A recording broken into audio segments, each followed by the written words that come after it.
Okay guys, Friday bike ride na naman kami ng mga kaibigan ko. Ganda ng panahon. Ay. Tara.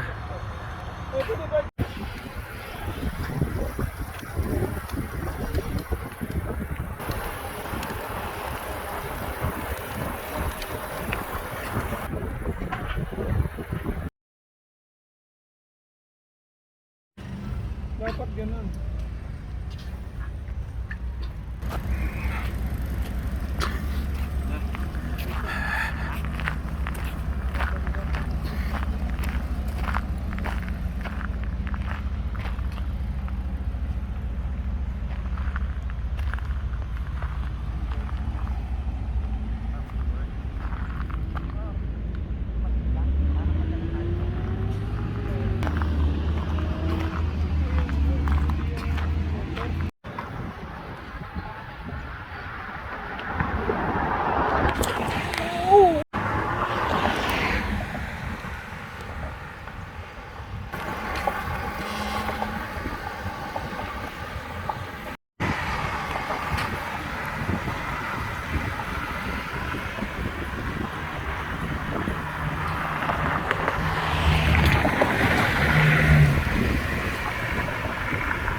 Okay, we're here at West Island.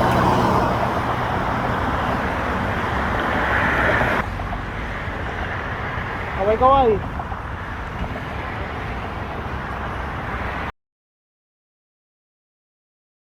Alright, we're here. Jollibee.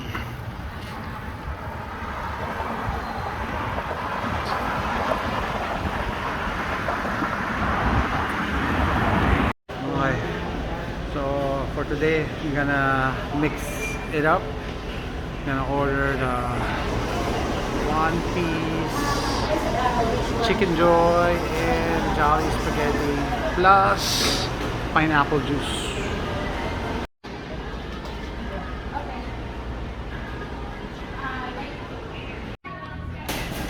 I think we're almost eating the same except that spicy yung sa inyo, di ba? Sa akin regular lang. Tagal na hindi makapag-spicy.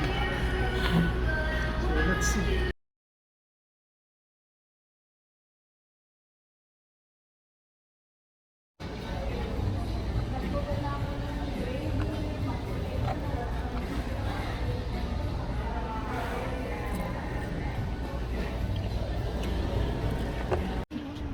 Okay, we got our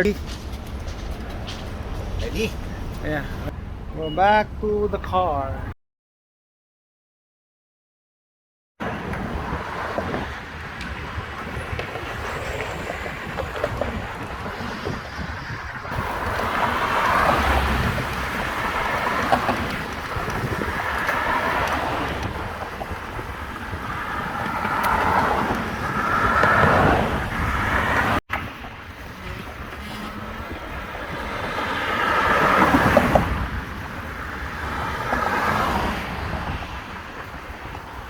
So kaliwa. Sige, I feel good today. Nakapag-bike. Diretso kaliwa. Oh, yan, picture.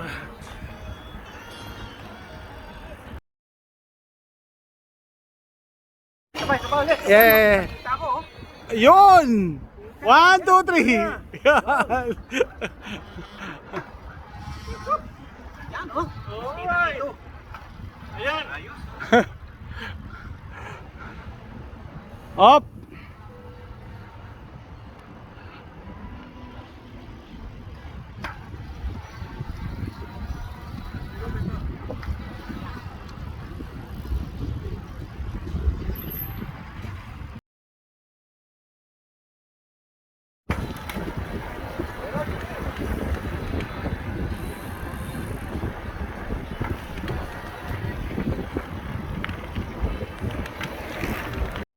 Okay, we're back on the trail.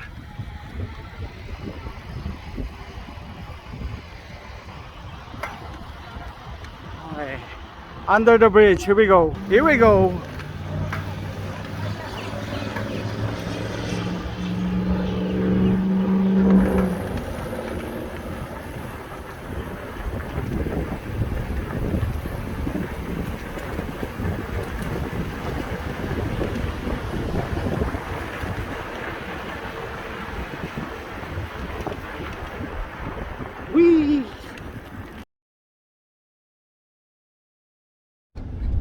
Okay guys, hindi ko na na-film yung actual pabalik kasi habang nagpapahinga kami sila ng puno, naka-receive ako ng phone call galing sa sa school ni AJ. Yan, si AJ daw masama daw pakiramdam niya. So, yan, nagmadali ako. So, sabi nung kaibigan ko, sabi ni Adrian, sige na, Jason, naka-e-bike ka naman, hatawin mo na. So, hinataw ko na pabalik, throttle ako 3 miles. Yan, ginamit ko talaga yung battery. And, yan, diretso na ako sa school ni AJ. Kasi kanina, pagising niya, masama na pakiramdam niya. Kaso may sasubmit siyang project ngayon, pinaghirapan niya. Gumawa siya ng video. Nakakatuwa kasi ang galing niya mag-edit eh. Gumawa siya ng video about Philippine culture. So, sabi ko, pag umabsent ka ngayon, hindi mo yan masasubmit. Siyempre, siguro gusto niya rin. Sabi niya sa akin, pick upin ko daw siya ng maaga. Pero pinainom ko siya ng para sa colds kanina, colds and flu, bago umalis. Kaya, sabi ko, I was hoping na mawala yung sama ng pakiramdam niya, pero sama pa rin pakiramdam ng bata. Ayan, punta ako. Ngayon, dalawang school of thought, dalawang aspect. Nagsisisi ba ako, pinapasok ko siya kahit may sakit siya, masama pa rin. Hindi naman kasi tinuturuan ko siya, tinitrain ko siya maging tough eh. Ayoko kong maging mahina siya eh. Gusto kong malampasan niya yung mga ganyang adversities, kahit mga simpleng, kasi pagka binibi mo naman kasi masyado, kahit simpleng sakit lang maramdaman nila, ayaw na agad. Na-remember ko nung nasa elementary pa si AJ last year, may sakit din siya. Sabi ko sa kanya, you just need to make it through up to 4 PM kasi 4 PM. Sabi pa naman sa akin ni AJ, that's 8 hours dad. Natawa ako kasi ang galing niya mag-isip, ang galing niya sumagot, no? Ibig sabihin, pahirapan ko siya na 8 hours yun, ha? That's 8 hours dad, sabi niya sa akin. Anyway, nurse naman tatay niya eh. Ako mag-aalaga sa kanya pag sundo ko sa kanya. Si JM walang pasok, isa kong anak, middle child. Tinawagan ko, papasundo ko sana sa kanya. Sa gym daw. Kasi ako na lang.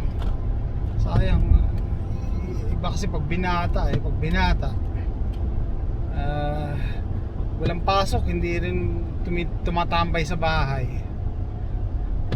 Minsan code niya lang yata yung nasa gym eh. Minsan kahit may kasamang babae eh.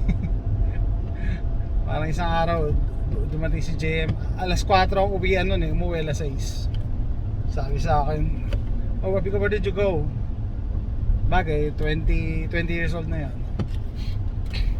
Pero inaano ko pa rin siya, sinisita ko, binabantayan ko pa rin. Sabi ko, where did you go? It's already 6.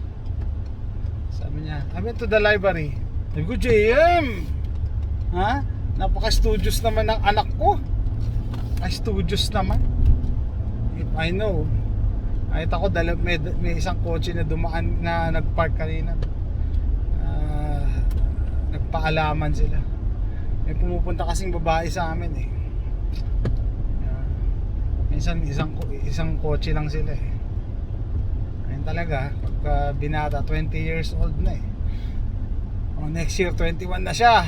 Kaya ito, nagkukwento lang ako habang papunta ako sa school ni AJ. Next year gagraduate din siya sa sa Fireman Academy. Meron na siyang diploma for EMT. Nag-upgrade pa siya agad. Hindi muna siya nagtrabaho, diniretso niya pagiging fireman. Mas maganda daw ng career yan. Okay, so next year gagraduate siya. Nag-usap kami ng misis ko. Kausapin niya si AJ, kausapin mo si JM baka mag-asawa agad. Pagka-graduate, mag-asawa agad. Masira buhay niya. Tingnan mo nangyari sa akin. Nag-asawa ko, nasira buhay ko. Sama na yung tsura misis ko. Dati ang ganda ng buhay ko eh. Nag-asawa ako, nasira buhay ko. Sama na yung tsura misis ko eh. Pero alam niya na yung mga jokes ko. Jokes lang naman yan. Joke lang yan ha. So, ayan. Pinainom ko kanina si AJ para sa cold and flu. Sabi niya kasi may allergies siya. Kagabi, pinainom ko na siya ng para sa allergy, cetirizine. Siyempre, hindi mo siya pwedeng painumin sa umaga. Dapat sa gabi lang and once a day lang yon. Otherwise, aantokin siya. Kaso, sabi niya, sumara pa ka may phlegm niya. Kung kailan naman Friday, hindi pa talaga pinatapos. Anyway, mamadali ako. Sinakay ko yung kotse, tapos nag-drive nga ako, naka-helmet pa ako, tinanggal ko. Sabi ko, ba't tumatama ako sa bubong? Tapos ito, kailangan tanggalin ko to. Kasi andito yung bakal bawal magdala ng baril sa school. Pero pwedeng iwan sa kotse. Basta yun lang, sabi ko, yun ang una ko tinandaan presence of mind may dala kang baril. Hindi ka pwedeng nakalimutan mo pala may dala kang baril tapos papasok ka sa school. Hindi pwede yun. Ignorance of the law excuses no one. Hindi pwede na huwag sabihin na nakalimutan mo lang. So yan, pagka ikaw concealed carrier sabihin palagi ka nagki-carry ng baril, dapat alam mo palagi yung yung mga sitwasyon, alam mo yung batas, alam mo yung mga do's and don'ts, alam mo kung saan ka pwede tsaka hindi ka pwede. Okay? So sa Pilipinas mas mahigpit yata sa inyo kasi bawal sa simbahan, bawal sa mall, no? Dito sa school lang naman bawal. Padaanin ko to. Sa school bawal. Actually, parang sa university allowed na sa ito lang lower, pag school of higher learning pwede na mag-carry ng baril basta concealed, hindi pwedeng open carry. Pero pag mga ganitong elementary, high school, hindi ako pwedeng mag-carry. So doon sa nagtatanong, ang gagawin mo pag may baril, iwan mo sa kotse. Okay, kasi yung iba nga merong concealed carry pero hindi alam yung rules, no? Pag dadaan ka sa school, okay lang yun, basta hindi ka bababa ng kotse. Kasi yung kotse nga dito, extension ng property mo yan. So extension ng bahay yung kotse. So hindi ganyan sa Pilipinas sa US lang na yung car namin dito extension ng bahay namin. So since allowed kang magmay-ari ng baril basta sa bahay lang, yung kotse mo extension ng bahay mo, pwede ka rin maglagay ng baril. Dati nung wala pang constitutional carry dito. So dati yon, no? Naging constitutional carry na, pwede ka na mag-carry ng baril kahit labas ng bahay mo, provided na may mga lugar lang na hindi ka pwede pa rin magdala ng baril, like yung school, elementary, high school, hindi ka pwede. Pag yung mga restaurant na majority ng sales nila ang sales nila is alak, inuman, hindi ka pwede magdala ng baril dyan. Basta mga ganun. Sa simbahan pwede magdala ng baril unless may nakapost na bawal, yung legal sign. Anyway, pero yung mga private establishments na naglalagay na bawal ka magdala ng baril, ang penalty lang naman nun sa una is pwede ka i-charge for trespassing. So ibig sabihin, pag nalaman nila may baril ka, they can ask you to leave, na umalis ka, no? Hindi yung diretso ka na kulungan pag nalaman nila na may baril ka, no? Yung ibang establishments, criminal trespass lang yata. Yun ang pagkakaalam ko. Okay, so nag-iingat na lang. Iniiwasan ko magpunta sa mga ganun. Pero meron niya meron niyang dito other side, no? Pagka sinabi kasi daw na dito na nga lang, mas konti sa pag sinabi kasi na concealed, you're carrying concealed, who will know? Sino makakalam? Unless matsyempohan ka nga lang. No? Pero pag yung mga designated talaga na bawal, huwag ka nang sumugal, baka matsyempohan ka ng pulis. No? Cool. Ayan si AJ. Ayan si AJ.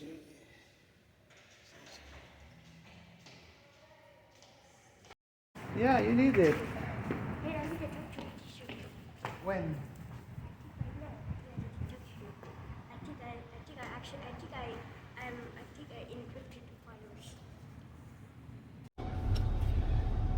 Okay guys, na-pick up ko na si EJ. Inuubo na. Kanina hindi pa inuubo eh. So, long weekend ka EJ! Let's go camping. You don't have school on Monday. What do you mean no? We'll go to the property. We'll go to the property. Okay guys, dito na ako sa bahay. Yan, may pasyente.